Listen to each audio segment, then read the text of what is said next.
이번 시간에는 주제가 기생충과 암은 연관이 있다라는 것을 먼저 결론을 말씀드리고 시작할게요.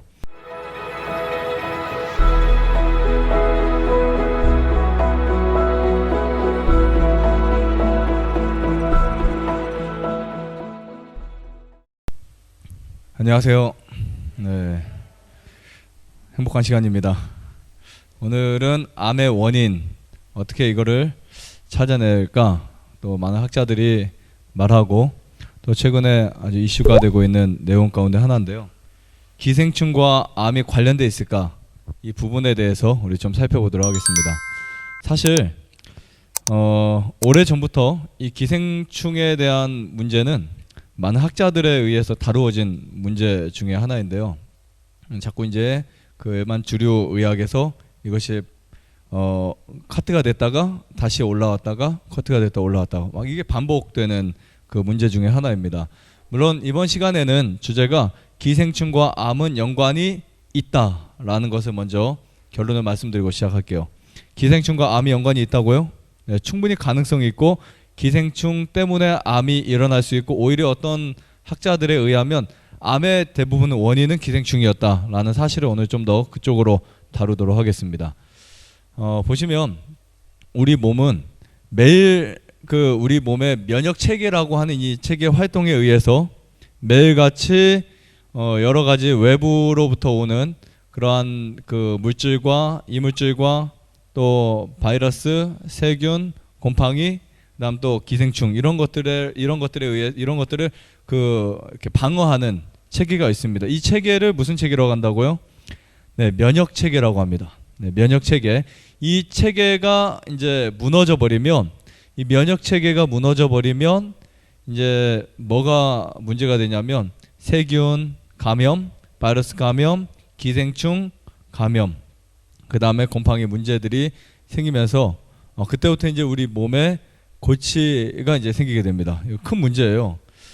근데 우리 과거로 올라가서 보면 1800년대부터 이 기생충과 암이라는 이 문제는 굉장히 이제 그들의 확실하게 주장이 되었는데, 특히 기생충과 암이 관련성이 있다라고 하는 것이 학자들에 의해서, 생리학자들이나 병리학자들이나 학자들에 의해서 이것이 이제 주장되기 시작했습니다.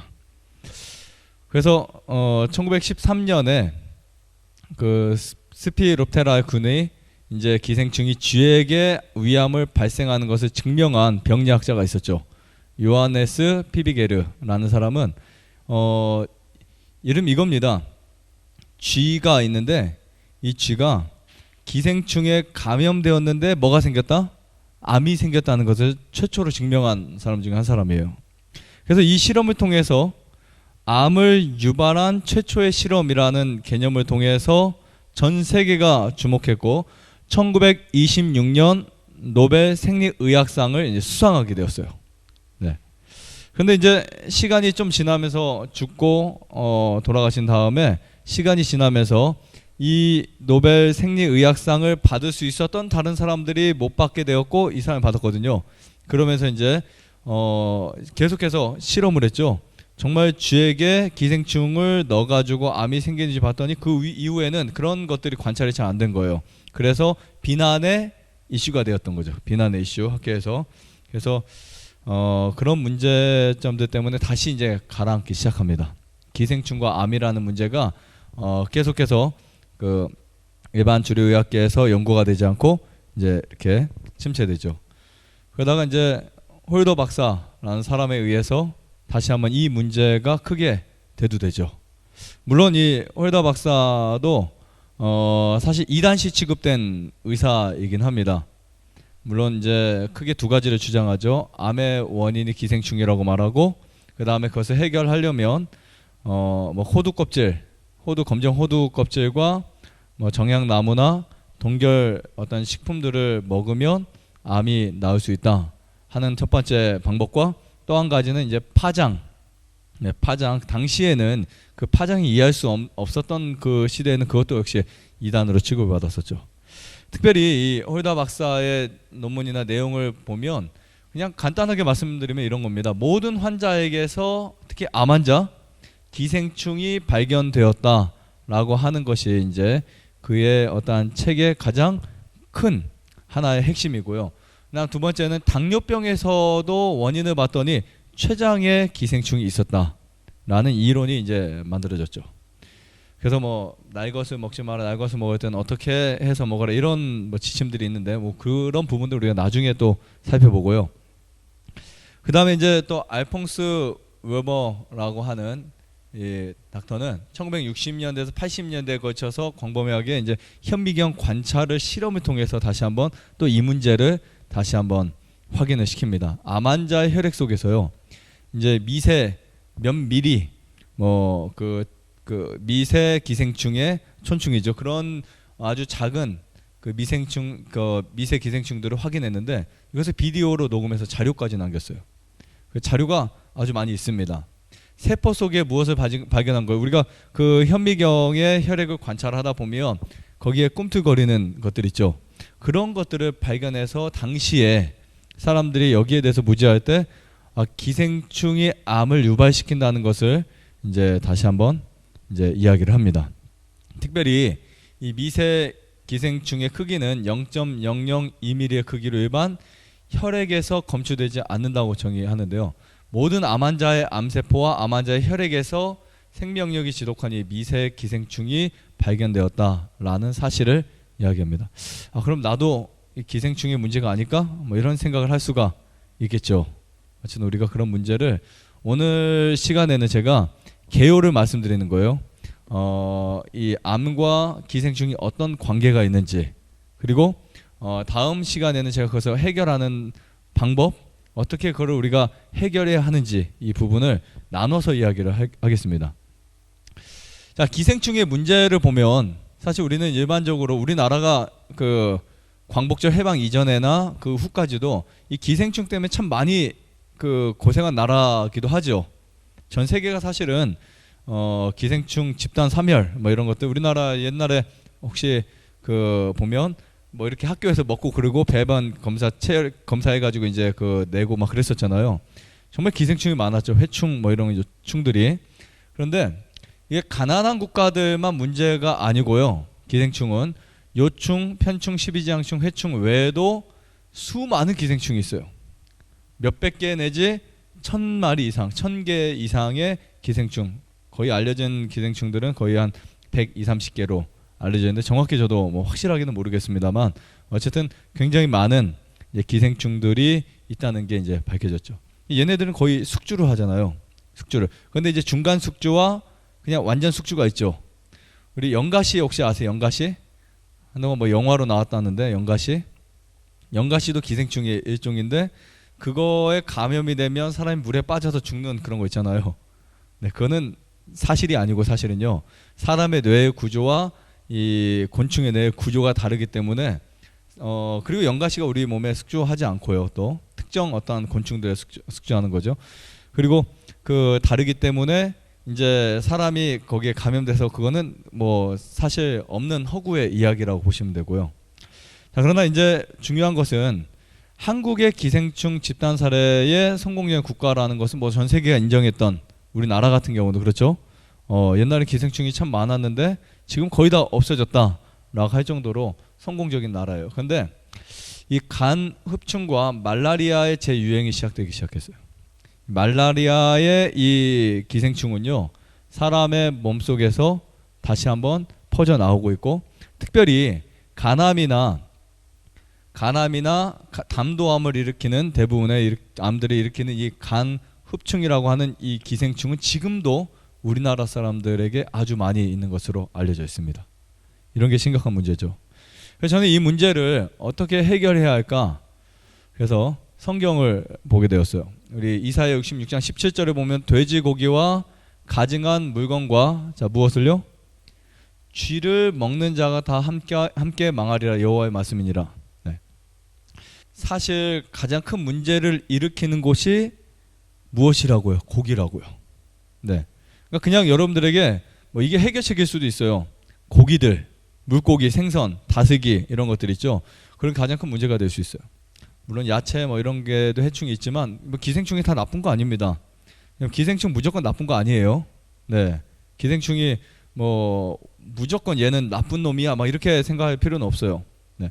하지만 특히 고기에 있는 기생충들, 고기에 있는 이러한 우리 몸에 문제를 일으키는 이 기생충들이 가장 위험하다라고 저는 생각을 하고 있고요. 성경에 보면 돼지고기와 가증한 물과 쥐를 먹는 자, 특히 쥐의 위암을 일으키는 것은 그 기생충에 의한 그러한 그 발병을 만들었던 것을 확인할 수 있는데, 이 쥐 같은 경우는 정말 더러운 그 짐승이에요. 그렇죠? 아주 더럽습니다. 그러니까 그 세포가 무엇으로 꽉 차 있냐면 그냥 기생충 범벅이에요. 기생충. 그러니까 이 쥐고기를 먹게 되면 뭐가 많이 생겨요? 감염이 많이 생기는 거예요. 그러니까 우리 그 바이러스, 코로나 바이러스도 어디서 왔다고요? 박쥐에서 왔다고요. 네, 박쥐에서. 그리고 특히 돼지고기, 이것도 심각합니다. 물론 이제 학자들은 나와서 그런 말을 하죠. 인분을 먹었을 때의 돼지와 사료를 먹었을 때 돼지는 다르다 이렇게 말을 하는데, 뭐 그렇지 않습니다. 사실은 물론 뭐 옛날에 비해서 뭐 똥을 먹은 돼지보다는 나을 수도 있겠죠. 하지만 돼지는 그래도 오물을 먹거나 굉장히 그 청결하지 못한 곳에서 이제 지내는 동물입니다. 그래서 이 돼지에 있는 이러한 그 갈고리 천충이나 이런 것들이 이 뇌를 갉아먹는 거예요. 우리 몸을 완전히 망가뜨리는 거죠. 보시면 사람들은 질병균과 무엇이요? 여기 잘 보세요. 암균이 가득 찬 고기를 항상 먹고 있다. 자, 우리가 고기는 무엇이 있다고요? 암균이 있다고요. 나중에 제가 이 말씀을 드릴 거예요. 고기가 암균 덩어리라고요. 균. 그러면 암도 결국은 암이라는 종양이 있기 전에 무엇이 있다? 그래서 곰팡이, 그 다음에 박테리아, 세균이죠. 바이러스, 기생충 이런 것들이요. 사실은 따로 노는 건 아닙니다. 어떤 기생충은 박테리아를 유도하기도 하고 바이러스를 거기다 이렇게 막 심어놓기도 해요. 특히 여기 보면 질병균과 암균이 가득 찬 고기. 네. 옛날에 이거 어떻게 알았을까요? 현미경으로 봐야 되고 막 그러는데 당시에 이런 글이 써졌다는 것만 해도 참 대단한 글이에요. 그 다음에 결핵, 암, 그 밖에 어떤 질병들이요? 치명적인 질병들이 이렇게 하여 뭐가 된다? 전염된다. 네, 저는 깜짝 놀랐어요. 그 옛날에 홀다 박사나 아까 그런 그 여러 사람들이 아까 제가 보여드린 이런 사람들 말고도 굉장히 많습니다. 요하네스 피비게르나 이런 사람들 말고 지금 굉장히 많아요. 이 기생충이 암이라고 한 자료를 논문으로 만든 사람들이요 아주 많이 있어요. 네. 근데 그 전에 엘렌 화이트는 이렇게 암이나 질병들이 우리 보통 그 전염병 말고 이런 질병들도 뭐 한다고요? 전염된다라는 글을 썼어요. 이거 심각한 문제입니다, 사실은. 근데 무엇 때문에? 고기를 먹는 이유 때문에. 그 다음에 돼지의 세포 조직은 무엇으로요? 기생충으로 범벅이 되어 있다. 그러니까 우리가 돼지고기 있잖아요. 돼지는 그 세포 조직 자체가 기생충 범벅이에요. 기생충 범벅. 이런 고기를 먹는다면 과연 안전할까? 그래서 좀 정리를 해봤습니다. 기생충과 종양에 대해 정리를 해보니까 이렇게 돼 있어요. 첫 번째, 촌충입니다. 보통 이제 기생충이 성충이 돼서 들어오는 것이 있고 거기서 알을 낳아서 그냥 이제 중간 숙주가 되는 경우가 있어요. 근데 여러분 기억하세요? 그냥 우리 몸이 중간 숙주가 되면 훨씬 더 위험합니다. 예를 들면 달팽이가 가기 위한 중간 숙주. 그렇죠? 그럼 위험한 거예요. 차라리 성충이 돼서 있는 게 훨씬 나아요. 길이가 뭐 친미 10m짜리 이런 거 있다고 무조건 사람 다 죽는 거 아닙니다. 기생충 있다고. 사람은 어쨌든 세균과 기생충과 뭐 이런 공존하며 살아갈 수밖에 없어요. 그런데 이 촌충은 분열기 촌충은요 체내에서 멜로닉산을 생산하는데 보통 이제 세포가 에너지로 바꾸어 에너지를 담당하는 크렙 사이클의 작용을 억제시켜 버려요.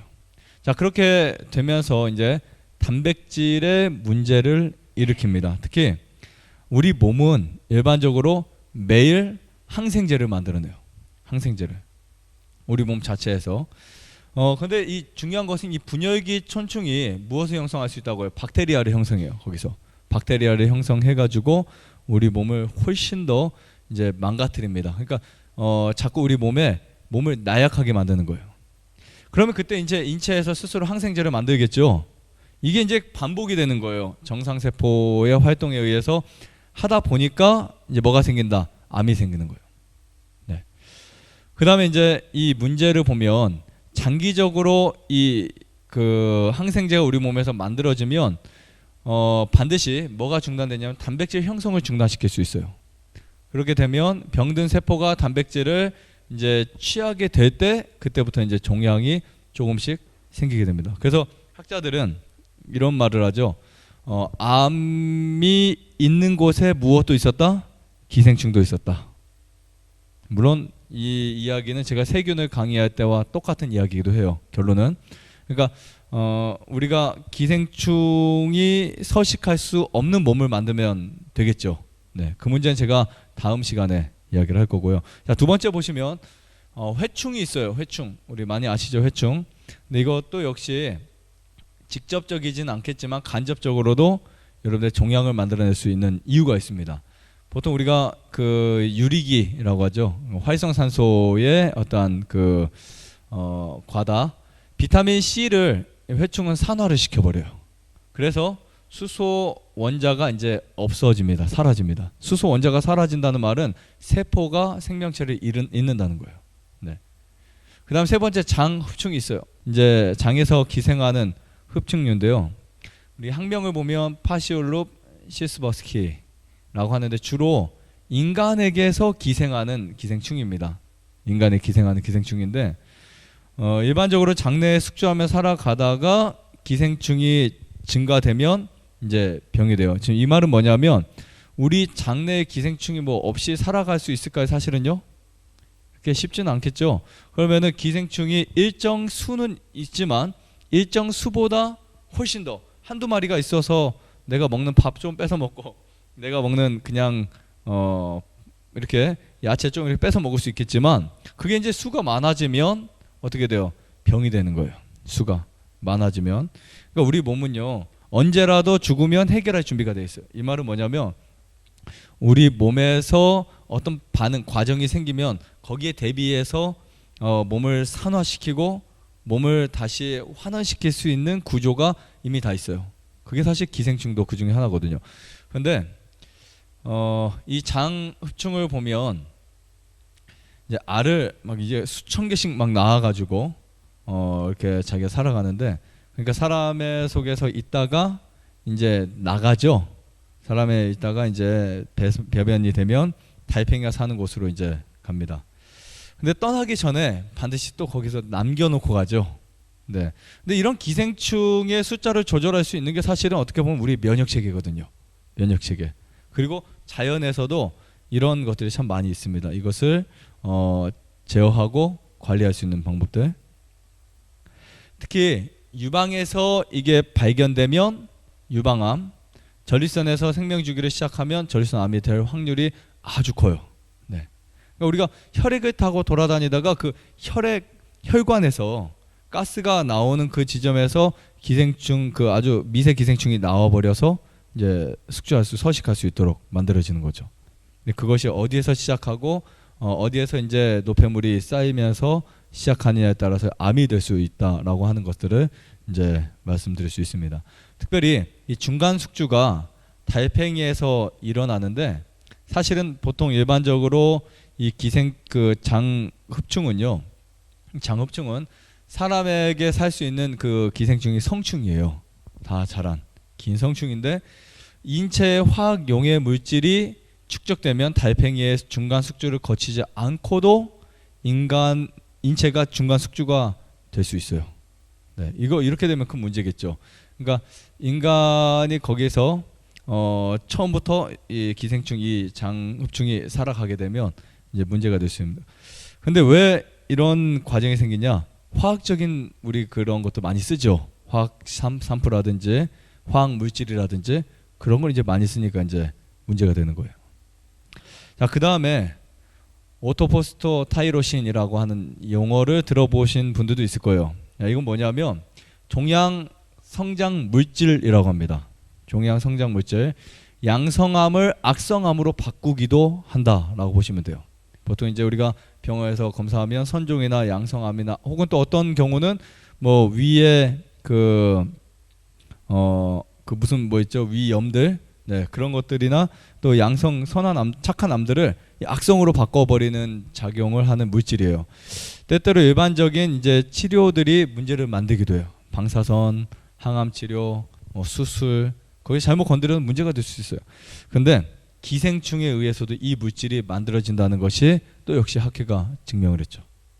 근데 제가 말씀드리는 이 내용은 모든 학회가 다 이거를 뭐 100% 받아들인다 그런 내용은 아닐 수 있어요. 뭐 일부 학회 의사들은 이제 물론 아까 간 그 흡충 같은 경우는 인정하지만 어떤 것들은 이제 별로 신경을 안 씁니다. 우리 무슨 뭐 이렇게 그 기생충이 얼마나 있겠냐 이렇게 말할 수 있지만 그렇지 않습니다. 전 세계인들의 엄청나게 많은 사람들이 기생충에 감염되었다는 사실은 뭐 벌써 전 세계적으로 알려진 상태고요.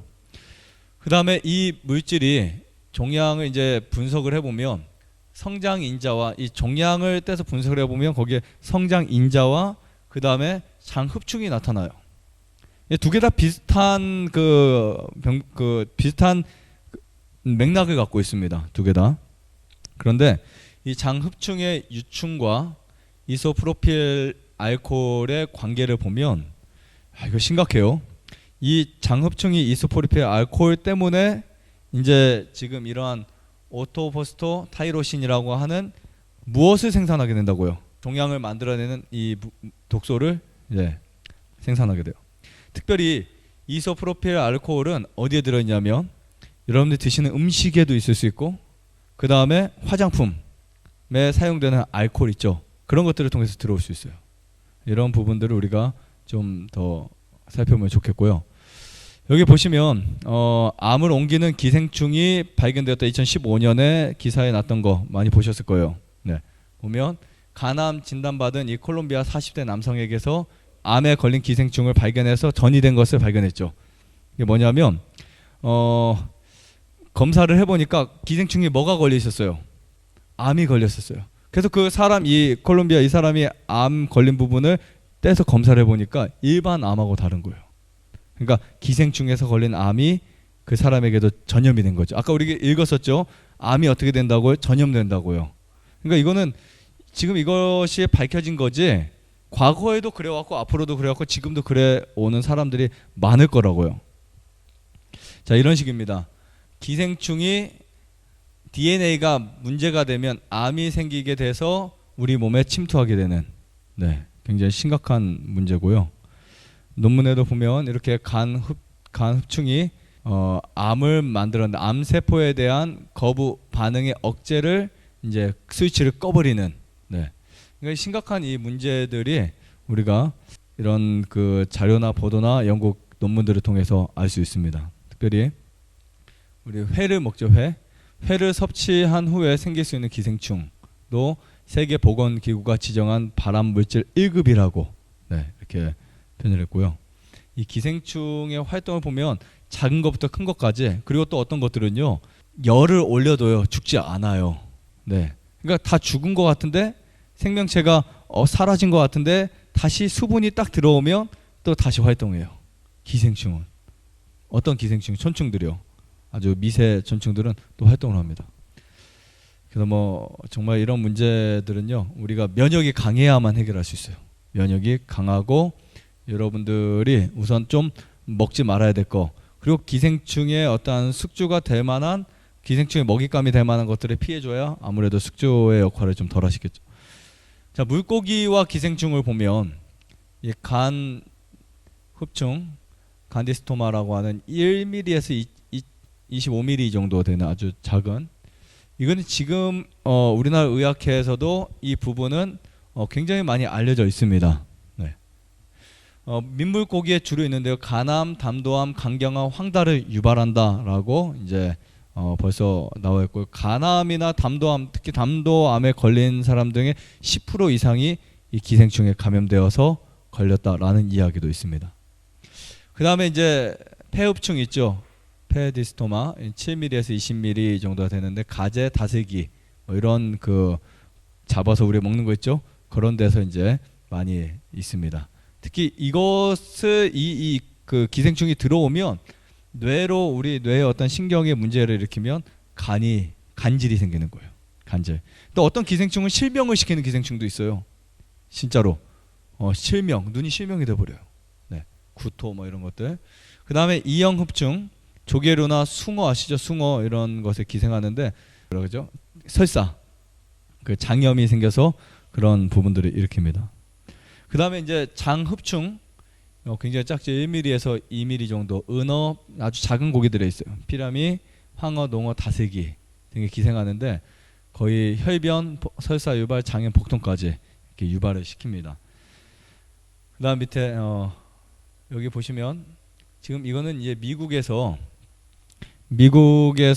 뇌에 손상된 뇌를 이렇게 딱 찍어서 한 박사가 올려놓은 굉장히 큰 화제가 되었던 그 사진인데요. 갈고리 천충에서 사람의 뇌에 감염하는 이 물질. 야, 정말 심각하죠. 뇌가 이렇게 다 막 그냥 그 기생충 때문에 감염이 돼버린 거예요. 그런데 이 갈고리 천충에 감염된 이 돼지고기를 먹으면, 특별히 갈고리 천충이 어디에 많이 있다고요? 돼지고기에 삼겹살에 많이 있어요. 그거 기억하세요? 먹으면 소장에서 8에서 10주이면 성충이 됩니다. 그러니까 그 잠복 기간이 있겠죠. 그때부터 문제가 되는 거예요.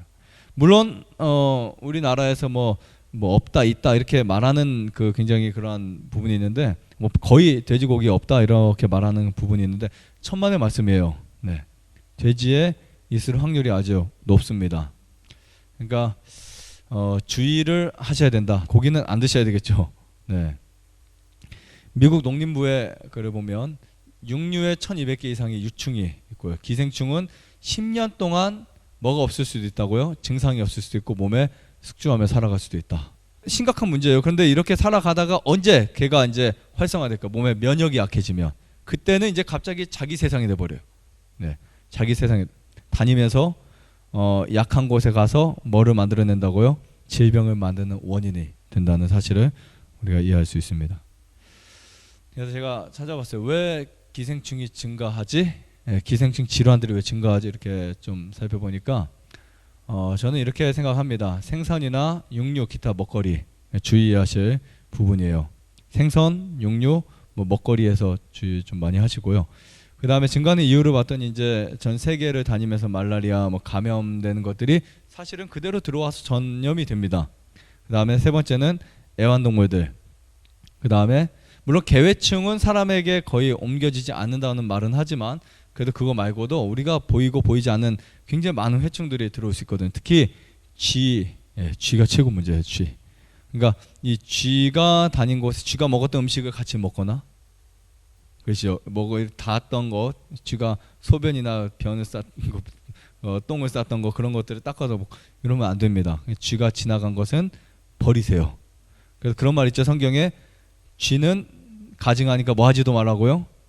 만지지도 말래요. 알고 보니까 참 그게 성경이 참 과학적인 것 같아요. 감염은 그렇게 될 수 있어요. 그러니까 돼지고기도 부정하니까 뭐도 만지지 말라고요?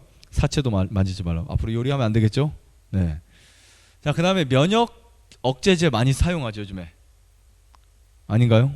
면역 억제제 참 많이 사용합니다. 자가면역질환이라든지 아토피라든지 또 면역성 질환들에 이제 아주 많이 사용. 그러면서 그런 사람들에게 뭐가 많이 생길까요?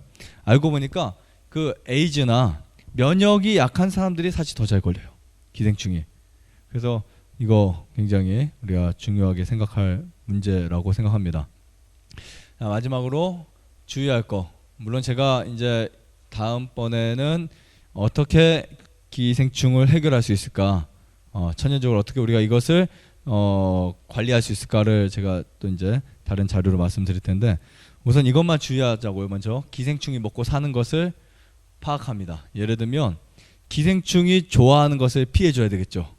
특히 설탕이라든지 과자류, 인스턴트 식품, 햄버거, 육류, 생선 이런 거를 우리가 계속 먹게 되면 우리 몸의 면역에도 문제가 오지만 내 기생충이 살아갈 수 있는 환경이 굉장히 좋아진다라고 보시면 됩니다.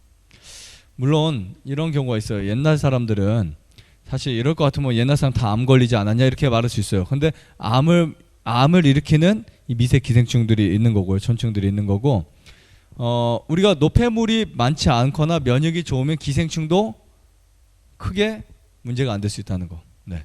그러니까 기생충 자체만 문제를 일으키는 것은 사실은 아닙니다. 그러니까 항상 현대의학이나 이렇게 주로 어깨 쪽에서는 세균, 뭐 바이러스, 기생충, 곰팡이 이 자체가 문제라고 할 수 있겠지만, 저는 그 자체와 우리 몸속에 있는 노폐물이 결합될 때 문제가 생긴다고 이야기할 수 있고요. 물론 뭐 기생충이 암의 원인이다라고 말을 할지라도 사실은 기생충이 서식할 수 있거나 또 기생충이 거기에서 이제 활동 범위를 넓혀주는 우리의 생활 스타일이, 라이프 스타일이 더 문제가 될 수 있다라고 말씀드리고 싶습니다. 특별히 무엇을 주의하자고요? 면역력. 네. 면역력을 관리를 잘 하셔야 돼요. 내 면역을 관리할 수 있는 방법들을 여러분들이 충분히 인식하고 찾으셔야 돼요. 그래야 우리가 이런 그 끔찍한 일들을 피할 수 있고, 사실 뭐 여러 가지 방법들이 있는데 그런 부분들을 우리가, 사실 그게 궁금하시죠? 이제 그게 중요하죠. 근데 그 부분들은 이제 제가 다음 시간에 설명을 드리도록 하겠습니다. 어쨌든 주의하실 거 꼭 기억하시고요. 그다음 오늘은 이 기생충에 대한 그 전체적인 내용을 조금 우리가 살펴봤는데, 이 부분들 보니까 생각했던 것보다는 심각하죠. 사실 생각했던 것보다는 훨씬 더 심각할 수 있어요. 하지만 반대로 생각하면 얘네들이 사실 무조건 나쁜 것만은 아니에요. 내가 나쁜 거죠. 왜냐하면 얘네들이 사람을 막 그냥 공격하고 막 그런 애들은 아니거든요. 결국은 사람이 잘못 생활하면 그 잘못 생활한 대가로 사람의 몸이 부패되고 그 다음에 썩어가는 과정에서 일어나는 하나의 자연 과정이다라고 보시면 됩니다. 그래서 이런 것들에서 우리가 좀 헤어나오려면 우리 생활 스타일이 바뀌어야 돼요. 생활 습관이 완전히 바뀌셔서 여러분들이 운동도 열심히 하시고 햇빛도 보시고 좋은 물도 많이 마시고, 그리고 또 제가 앞으로 좋은 거 많이 설명을 드릴 테니까 그런 부분들을 유의하셔서 충분히 몸을 관리할 수 있는 시간 되시기를 바라면서 마치겠습니다.